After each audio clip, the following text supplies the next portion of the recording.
ജമ്മു കശ്മീരിന്റെ പ്രത്യേക പദവി കളഞ്ഞത് മുഖ്യ പ്രചാരണ വിഷയമാക്കി ബാരാമുള്ളയിലെ നാഷണൽ കോൺഫറൻസ് സ്ഥാനാർത്ഥി ഒമർ അബ്ദുള്ള.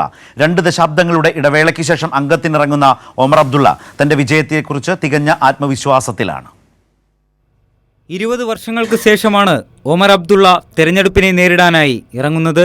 ലഡാക്ക് ഉൾപ്പെടെയുള്ള സീറ്റുകളിലെല്ലാം ജയിക്കുമെന്നാണ് കടുത്ത മോദി വിരുദ്ധനായ ഉമർ അബ്ദുള്ളയുടെ വിലയിരുത്തൽ. താൻ മത്സരിക്കുന്ന ബാരാമുള്ളയിൽ നാഷണൽ കോൺഫറൻസ് വ്യക്തമായ ഭൂരിപക്ഷം നേടി വിജയിക്കുമെന്നും ഉമർ വ്യക്തമാക്കുന്നു. കോൺഗ്രസും PDPയും നാഷണൽ കോൺഫറൻസിനും ഒരുപോലെ വിജയം സമ്മാനിച്ച മണ്ഡലമാണ് ബാരാമുള്ള. ആർട്ടിക്കിൾ 370 നീക്കം ചെയ്തതിനാൽ ജമ്മുകാശ്മീരിലെ ജനങ്ങൾ നിലനിൽപ്പിന് വേണ്ടി തന്നെ ഭീഷണി നേരിടുകയാണെന്ന് ഒമർ അബ്ദുള്ള ശ്രീനഗറിൽ വോട്ട് ചെയ്തതിനു ശേഷം മാധ്യമങ്ങളോട് പ്രതികരിച്ചിരുന്നു.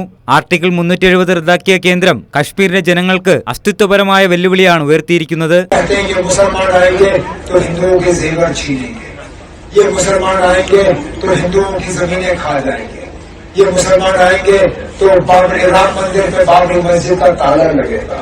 अब पिछले दिनों से ये भी शोषण चलना शुरू हो गया है कि ये इलेक्शन जो है राहुल गांधी और मोदी के दरमियान और तरक्की और जिहाद के दरमियान है.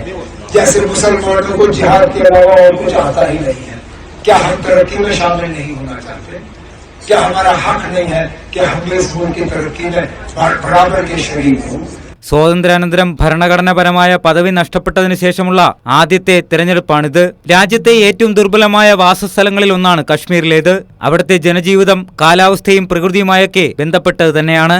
ജമ്മുകാശ്മീർ പൂർണ്ണ സംസ്ഥാന പദവിയിലേക്ക് പുനഃസ്ഥാപിക്കപ്പെടുമെന്ന് വലിയൊരു ജനവിഭാഗം പ്രതീക്ഷ പുലർത്തുന്നുണ്ട്. അതുതന്നെയാണ് വോട്ടർമാർക്ക് മുന്നിലുള്ള നാഷണൽ കോൺഫറൻസ് പാർട്ടിയുടെയും ഉമർ അബ്ദുള്ളയുടെയും പ്രധാന പ്രചരണ വിഷയം. Election desk, Kairali news.